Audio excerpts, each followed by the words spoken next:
Good evening, everyone. I, Anjali Tangal, And I, Mansi Kotra. from the Commerce Society, Sri Ram College of Commerce, take immense pleasure in welcoming you all today. Sri Ram College of Commerce, a premium and prestigious institution in the field of commerce and economics, was established by Sir Sri Ram in 1926. The excellent academia in this institution runs along with providing a holistic growth and approach to the students, not only scholastic, but to be future ready through extracurricular activities. The Commerce Society SRCC is the oldest and one of the most esteemed societies in this prestigious institution. With a legacy of over 51 years, we have been ranked as the best commerce society across the University of Delhi. We take immense pleasure in welcoming you all to the launch of the second edition of Mudra, the annual commerce magazine of Sri Ram College of Commerce. It is said that leaders do not conform, they reform. If you conform, you are nurturing mediocrity. If you reform, you are breeding change. Today, we are honored to have one such awe-inspiring leader with us. He is none other than Mr. Suresh Prabhakar Prabhu. Known as a man of action, Mr. Suresh Prabhu is an Indian politician and India's Sherpa to the G7 and G20. He has previously served as the Minister of Railways, Minister of Commerce and Industry and Civil Aviation, Union Minister for Industry, Union Minister for Environment and Forests, Union Power Minister and Chairperson of the Task Force for Interlinking of Rivers under Honorable Prime Ministers Atal Bihari Vajpayee and Narendra Modi. A chartered accountant by profession and a member of the ICAI, Mr. Suresh Prabhu is well respected for his impeccable integrity, passion, and commitment towards the society at large. Also joining us today are the CEOs and co-founders of Doctorpreneur Academy, Foreign Admits, and more startup companies of our country, whom we have interviewed for our magazine. We, on behalf of the Commerce Society, are extremely delighted to extend a cheerful welcome to you all.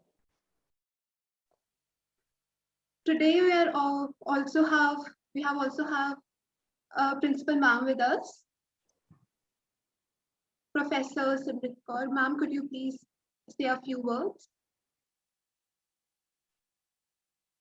First of all, my heartiest compliments to the team for this very wonderful initiative. And thank you so much, sir, for taking out time to bless our students.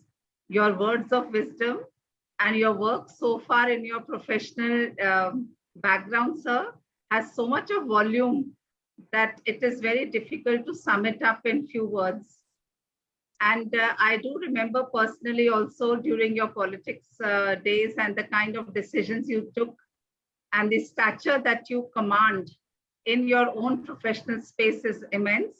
So, sir, very warmly, I welcome you on behalf of Sri Ram College of Commerce and of course the students of the Commerce Society. They've been doing commendable job and their launch of Mudra, it has such diverse topics.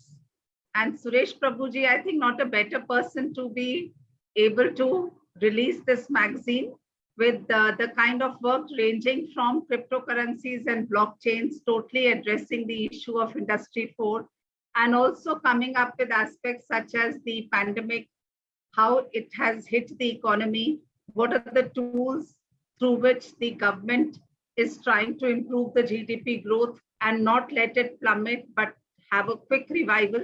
All compliments to the students and of course to the teacher in charge of the Commerce Society for making it all happen in such an organized manner. Thank you once again, students, for making me meet our chief guest of the day. It is a pleasure and a privilege to welcome sir and also to listen to the words of wisdom of our minister, Suresh Prabhuji. Thank you so much, sir, for being with us. Thank you so much for your kind words, ma'am. Moving on, in today's session, sir would like to give us some insights on the topic, reviving the economy after second wave of COVID-19. A little note to all, you all can put up your questions in the chat box and we'll try to take up a few of them after sir shares his insights. Without much further ado, we will request sir to take over. Over to you, sir.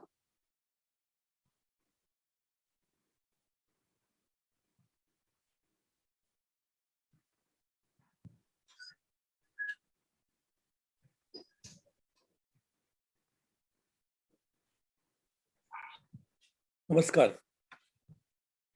Good evening to all of you. I really thank the principal, Professor Simrit Kaur ji,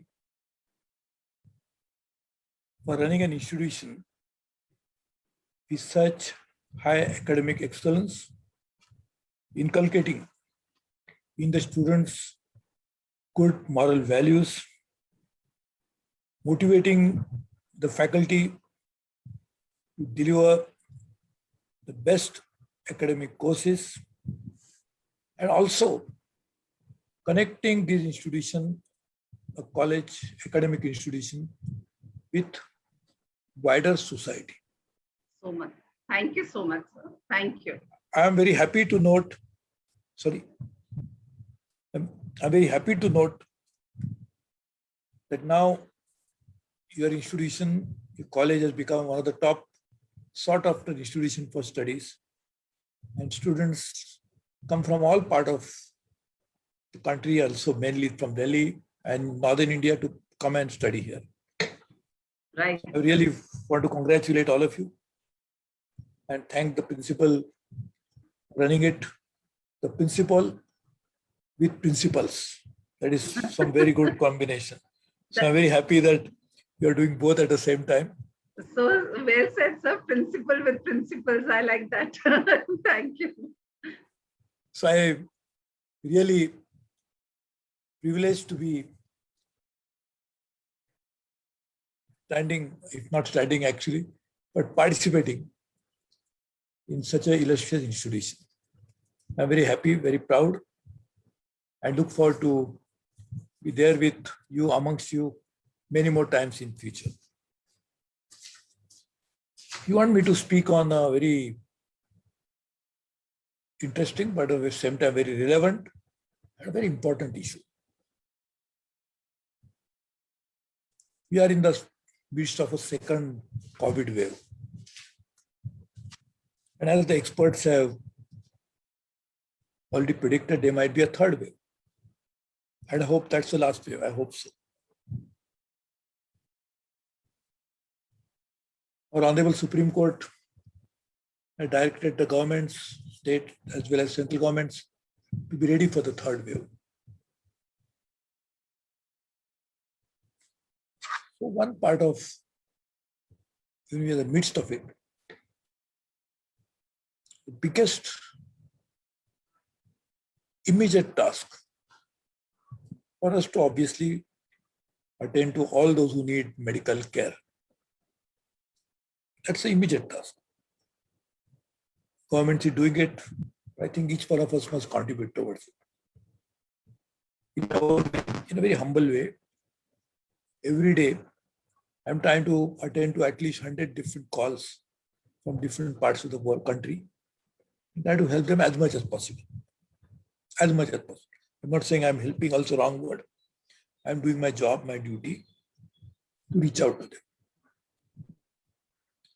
There is some fantastic work that is being done by individual institutions in Delhi, outside Delhi, to assist the government and other official agencies to provide whatever relief is possible to the patient as well as the families. They both is a problem. In case of corona, the problem is family cannot live with the patient. For obvious reason, because there will be infection. So family is away, patient is in the hospital or some other COVID care center, or even in home in isolation, which also poses different kind of challenges. Because normally, as we always done, if there's a patient in the family, the whole family gathers around the patient. Today, the patient and the family are separate. For good reason, to protect the family. That also poses some challenge. Emotional challenge, how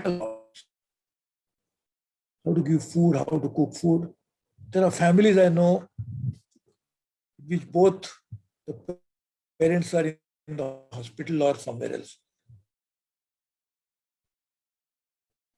The kids, the children, nobody else to cook food for them. The greatness of a society, that neighbors are coming forward, they are giving food,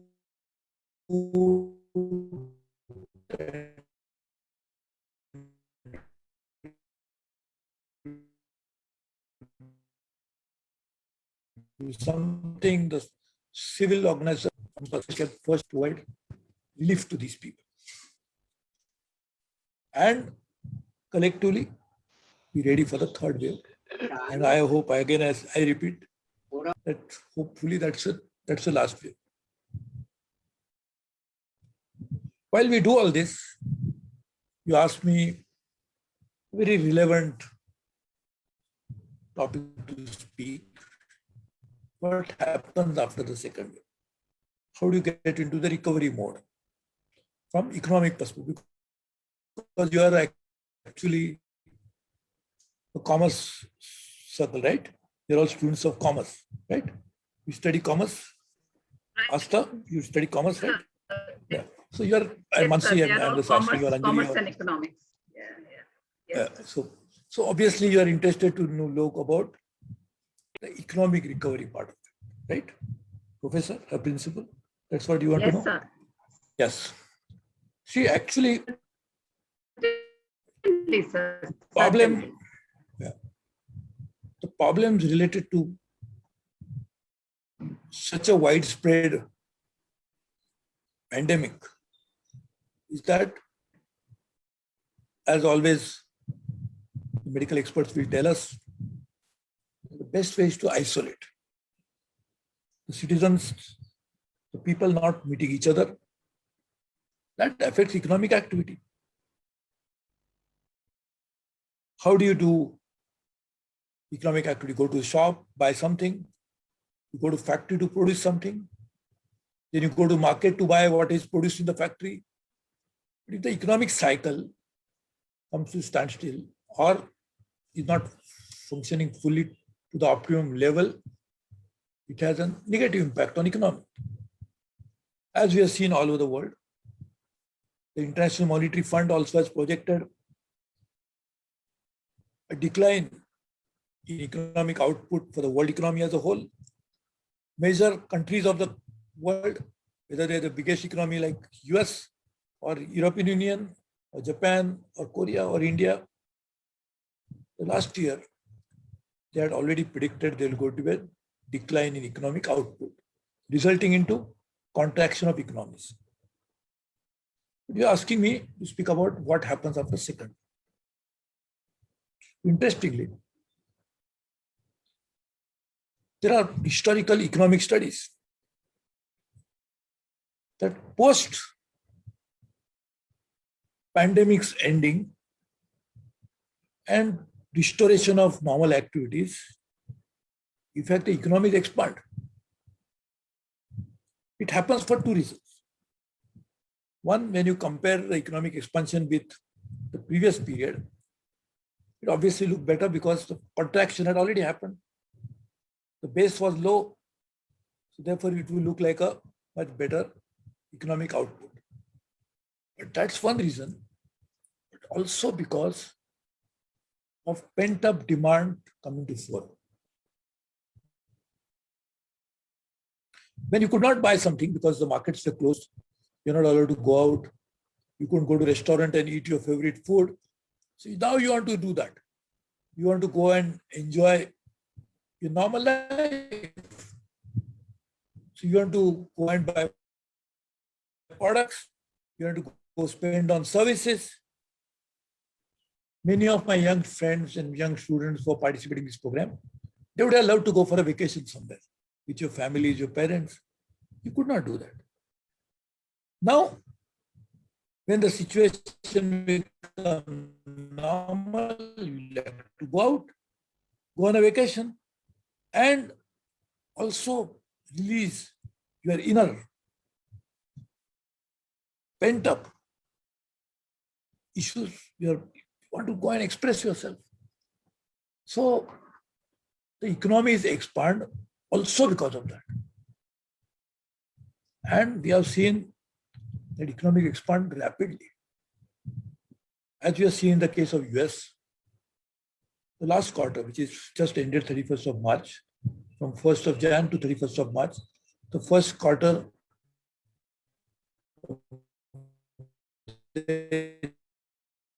economy, but also the first quarter of the calendar year, US is the largest economy. And they expand. That shows the shape of things to come. You'll see rapid expansion of economies which were locked down, where the economic output had contracted. You'll now see a rapid expansion of them. Does it mean that this will be a new normal? Not necessarily. This expansion may be like it will just go up, and I hope stabilize it doesn't come down. And to make it stabilized at that level when it goes up, we have to work on many important things. One of them is removing hurdles in the way of economic recovery. Learning right lesson when we had these lockdowns, what is that we could do better so that economies expand? Like India, we had announced packages for infrastructure, for agriculture. I think we should try to work on removing the roadblocks that had not allowed the economy to reach its true potential before the pandemic came. Let's take Indian economy. It has a potential to grow even better. As Commerce Industry Minister, I had prepared a roadmap. So I'm not going to talk about that because I talked about it many times in the past. But if we can work on the inherent weaknesses in the economy, which could not or did not allow the economy to reach their true potential. So, as I said, post restoration of normalcy, economies will expand. But to keep that expansion and the momentum going, we in India have to work on removing already known weaknesses of the economy and also the roadblocks.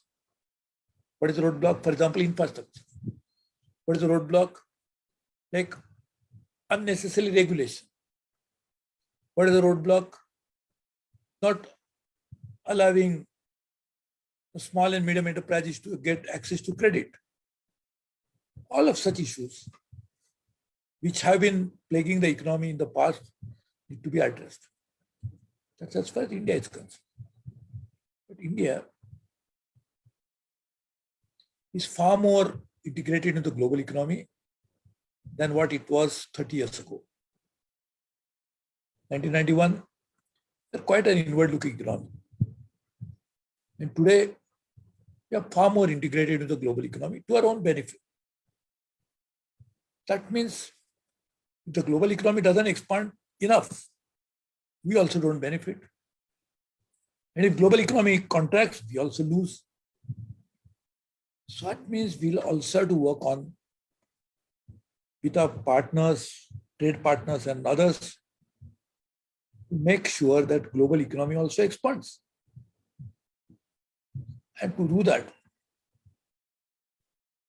we have to be conscious about the new emerging blipping sounds which are red signals. The world economy is now becoming more and more protectionist. The countries are saying that though we are members of World Trade Organization, and therefore we have an obligation, a commitment to open our borders for global trade, but still we like to put some restrictions. Sometimes even flouting the WTO rules. That's a challenge. Because if the global economy starts becoming protectionist, all other countries will suffer. As we have seen in last 3 decades, more the openness, more is the benefit. And therefore, we'll have to be conscious about this new emerging phenomena. Second issue will be global trade, will be global supply chains, global value chains. See, one of the reasons why global economy expanded so rapidly, before 2008 particularly, but even after 2008 till the pandemic came, was a new emerging characteristic of global economic expansion was global value chain and global supply chains, which benefited both developed countries and developing countries. It benefited developed countries because they thought they're using relatively cheap labor and try to use that other country. That helped developing countries because countries in Vietnam, countries in India, countries in Southeast Asia, to some extent countries in Africa, they got job opportunities. And that created a new supply chain, new value chains, rather than saying supply chain, value chain, because that is also adding value. I hope that we work on restoration and expansion both of these global value and global supply chain very urgently. Now, supply chains and value chains, interestingly, as we normally will think, is not just restricted to manufacturing. It is there for manufacturing, clearly there. Like iPhone. You buy iPhone in India. Where do you think it's manufactured? Most of it gets manufactured in China. Who manufactures in China? Not the Chinese company. There is a Chinese company, but there is a large part of that is manufactured by a company from Taiwan. And where do the components come from? The components may be coming from Vietnam, from Indonesia, maybe some from faraway places. And where the IP comes from, the intellectual property. That's in the US. Where the designing happens for the iPhone. It doesn't happen necessarily in China, it may be happening somewhere else. Just imagine, interestingly, the product manufactured one place has so many different elements coming together in one place, and therefore it finally gets manufactured and shipped from one country to another country. But just imagine the intricate and elaborate value chain. But does it happen only in case of manufacturing? It does, as I explained to you. But does it happen only in case of manufacturing? No. It happens even more for services. Let's take example. It was not a phenomena. I think all of you are born and enjoyed this new phenomena, whether it's Mansi or Asta or Anjali or Yash or Shakit, that you don't go out to get something. You order, right? Pizza, you order. You order whatever you want to eat, you order. Your mother tells you, why don't you get groceries? You said, don't worry, mom, you sit at home. I will order and it will come here. That was not the case when we were growing up. You have to go out. When my mother will tell me go out, so I have to go running to shop and get it.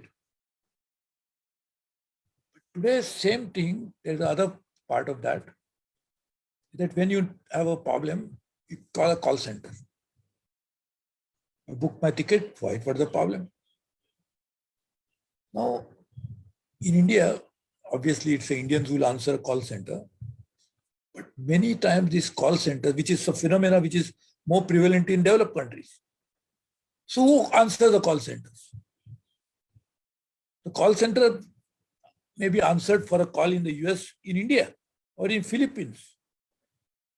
The person may not even know. That's why they work on the accents. When you're answering call center, so this is a service sector. So service sector also has a value chain or a banking transaction. Many banks in US or Europe, the back office are located in India. They do all the processing for the back-ended transactions for the banks that happen in India. So India's IT sector, which is now one of the very large sector, more than $150 billion, has a good component of exports. That's what do you mean by the exports of IT? They're all value chains. When you get money into India for the services rendered to a foreign country, that's called export. But that happened because of value chains. So now post second wave, you wanted to ask me how the behavior will happen, how recovery will take place. The steps need to be taken. We have to also work on these services. Incidentally, the services create more jobs than industry. And it will be even more pronounced. The job creation will happen in services more than industry because industry will keep using more and more technology. And therefore, it is very imperative, very necessary for India and other developing countries that we develop services sector. Along with we develop industry sector.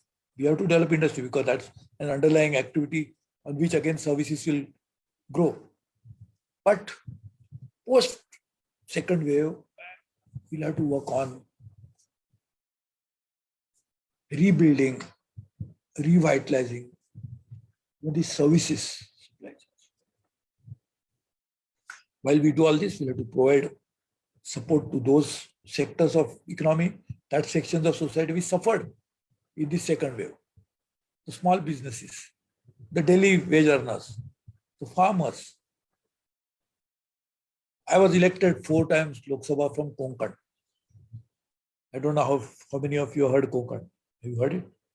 It's in the west coast of India, beautiful part next to Goa. Now, coastal state, and we have 7,600 kilometers of coastline, mind you. India has a 7,600 kilometers. Coastal states, they are fishermen.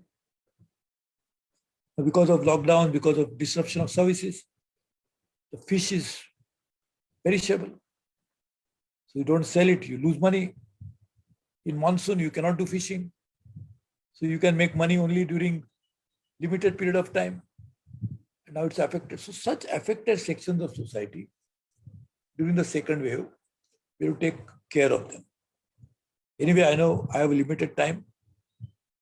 Therefore, I will not speak longer than this because you have to launch a magazine. And I think you're all waiting with a magazine in hand. Mudra is in your hands. Therefore, I will not speak longer than this because you don't want to delay the launch, for which all of you are eagerly awaiting. Those who produce the magazine must be saying when I can show it to others. So let me stop here. But I must tell you, I will come there to meet you in person. So it's a virtual meeting. Anytime you feel, as soon as the normalcy restores. I promise you that. Because that will be a pleasure for me. So it's not for your benefit, for my benefit. I like to come there and meet all of you. So I must thank all of you, offer you my best wishes, but also request you, please stay safe, take care of yourself and your family and friends, and help as many people as possible. That is very important. I think the pleasure, the happiness that you will derive from helping others is far more than getting a feeling that I didn't get infected. That you must protect and must ensure that you don't get infected. Also help as many people as possible. So thank you very much. God bless you all. Thanks a lot, sir. We will be very honored to have you in offline medium also. It was an honor listening to you. And we are aware like how you're helping people on Twitter. You are just sharing so much valuable information. We will now move on and take some questions. We have first question from Tej Ved. That is, how will India incorporate trades with China after the recent events across the border? So if you could answer. Sorry, what is the question? Oh, sir, I will repeat. How will India incorporate trades with China after the recent events across the borders? China across the border trade. Yes, sir. How will India incorporate trades with China after the recent happenings which are happening across the border? China is our largest trading partner. And ever since we started normal trade with China, it has always been the case that every year, like the moon, when you look up to the moon, after every day it keeps becoming bigger and bigger, right? So same way, our trade deficit with China is always expanding. It was a one-way traffic. So, the Commerce Minister had invited their Commerce Minister and told him it is not sustainable. We want to reduce the trade deficit with China. How do you reduce trade deficit? By two ways. By increasing exports from India's export to China and reducing China's export to India. We work on both. Very happy to say that during my tenure as a Commerce Minister, we reduced the trade deficit with China. Now, we have certain issues related to border with China. And because of that, we obviously cannot have a normal trade relations when there is such a serious border issue, which concerns our sovereignty. For us, the borders are very important. Protecting each and every inch of a territory is a bounden responsibility and duty of all Indians. Therefore, we have to look that as one of the important criteria to decide about a trade. But this is how the situation currently is. Thank you for answering, sir. Now I will pass on to Anjali. Due to shortage of time, we just took one question. We'll be moving forward now. Thank you so much for your insights, sir.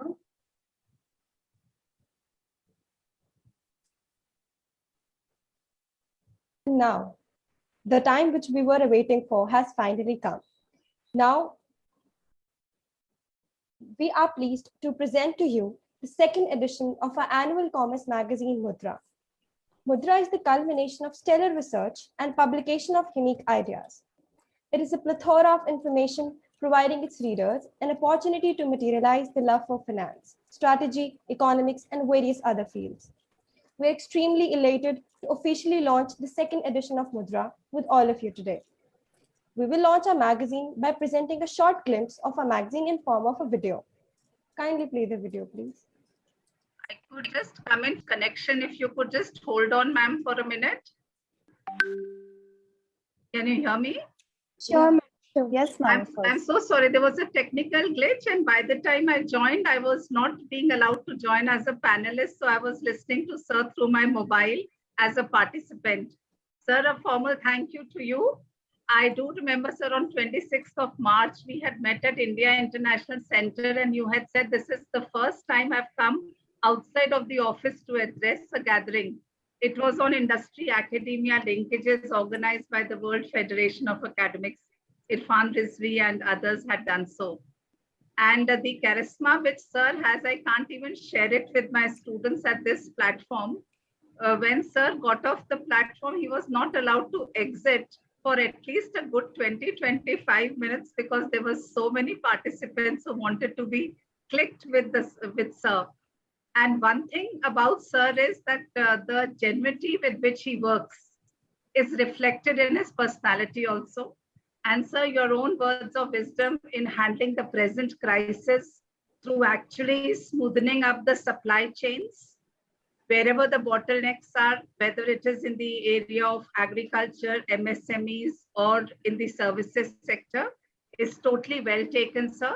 And also your viewpoint on how globalization has impacted the greater intensity of the second wave, we do understand.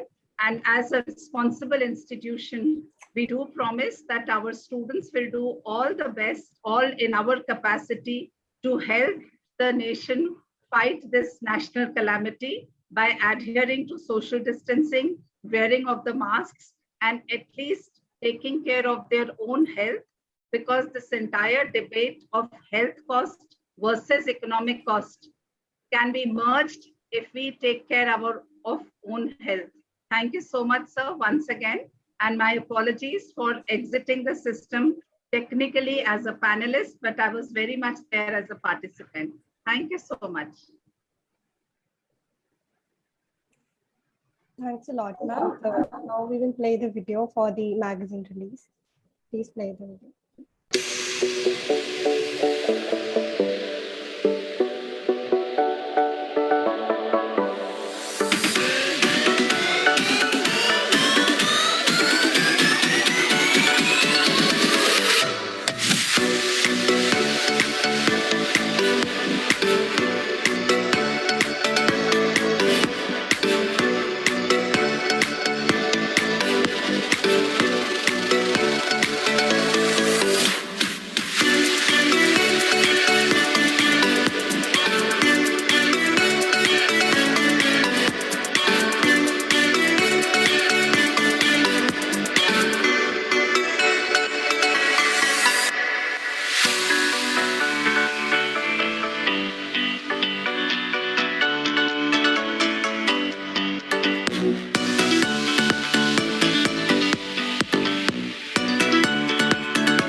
Wow, wasn't that amazing? So I hope you like that. And we would now request Sir to share his thoughts on the magazine.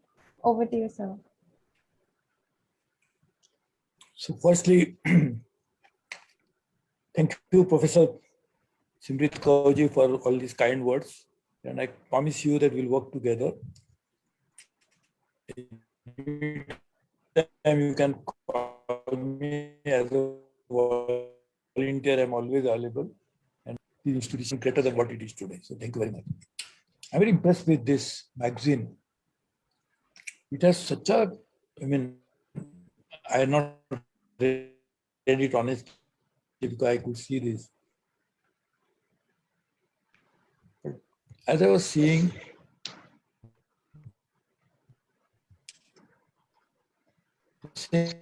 sections, the reach, the width, incredible. You're talking about stock market, talking about the 2008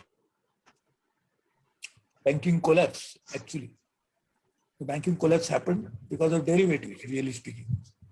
So that particular time, the derivatives grew up to a level which had nothing to do with the real economy, more than the real economy. But to deal with such complex issues in a house magazine like this, absolutely mind-boggling and praiseworthy. So that shows kind of students all of you are, the type of training that you get from the faculty, and also the leadership of your principal, which I mentioned earlier. So this is the kind of ecosystem which creates the future leaders. The curiosity is, and you have mentioned in that magazine, even Startup India. I was looking after Startup India when I was a Minister of Commerce and Industry. So curiosity is the beginning of new entrepreneurship. Curiosity is a startup. If you don't want to think, can I start this business? That's a curiosity. Can this product be bought by people? That's a curiosity. Can this be accepted to the people? The new technology, new idea, that's a curiosity. So the breeding of curiosity at the young age, motivation and a type of training you get, the right ecosystem for you to succeed as future leaders of the country and hopefully of the world as well. So I really congratulate you. And the mudra, Actually, each one of us work for this mudra. मुद्रा को हम सिक्का भी कह सकते हैं. किसी को सबको तो सिक्का चाहिए, पैसा चाहिए. So all this, after some time, you'll have campus placement. People will come and interview for jobs. For what? We'll say कितना मुझे मिलने वाला है. So all of that is captured in this magazine. You showed some successful entrepreneurs, Kamath or that other person. So I showed that shows the huge bite.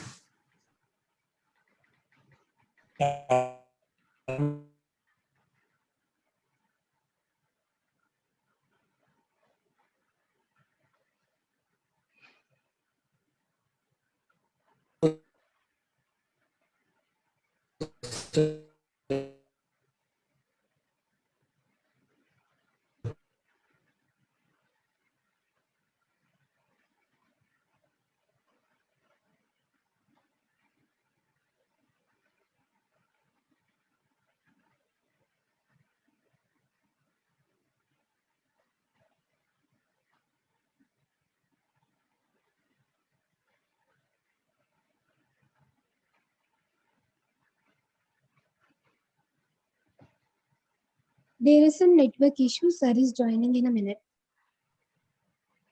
I think we lost the connection briefly, but I will reiterate my commitment towards continuing my association with your great institution. And I once again take this opportunity to congratulate all of you for a wonderful program, for coming out with good or better than any top class professional will produce magazine. This will give a run for their money to all of them. So thank you very much. And Simrit ji, thank you very much. We'll be in touch. Thank you. God bless you. And take care, all of you. Thank you Be so safe. much, sir. Thank you so much, ma'am, for your wonderful presence. The Mudra team, the Commerce Society, the Shriram College, we all are blessed to have you with us, sir. It was really great. The team efforts, the 3 months efforts of the 20 plus members of the team is really gonna go public today. And ma'am, we know that you have been having health issues at your family, but still you managed to come. I am more than happy to have you. Thank you so much, sir and ma'am. We are really blessed to have mentors like you with us. Thank you. Thank you once again, sir. Thank you, It is an Thank honor you. for us to have you Thank with you us, all. sir. And Thank you. Thank you please so take care. much, sir, Bye-bye. for joining here. And we request you to go through our magazine once. And ma'am, you too. Thank you for taking out your time and joining us. We're always going to cherish this moment. God bless. Stay Thank blessed. Thank you so God much. bless. Thank you so much, ma'am. We are proud of our students. And we are blessed to have you. Thank you. Yes, ma'am. Thank you so much, sir. Very well. Thank Thank you. you. All the best. Thank you. I'll take your Thank you. permission to you. Thank you. Yes, sir. Thank you. Yes, Thank you. So heartiest congratulations to the set of students. Wonderful work done. Congratulations and keep up the good work. Thank you so much, ma'am. God We'll be bless. having the magazine by tonight. Yes, yes, we will be there. I'll see it later. God bless. Bye-bye. Thank you. Thank you so much, ma'am. Also, adding on to this, I would like to thank the CEOs and the co-founders whom we have interviewed for magazine. They have also managed to join us in this hard time. Thank you so much, Mr. Pranav sir and Mr. Amit sir. They have been there for us for all the time. Thank you so much, sir. So thanks to them from my end as well. Thank you so much for contributing to the magazine, sirs. Thank you. Thank you so much. Bye-bye. To all those who have joined today, who have managed to come, I really thank you from all of us for joining us today. You'll be having the access to the magazine at our official website, www.comsocsrcc.com. The magazine is officially public now. Great, great. Thank you, ma'am. Good. Bye-bye. Bye. Thank you.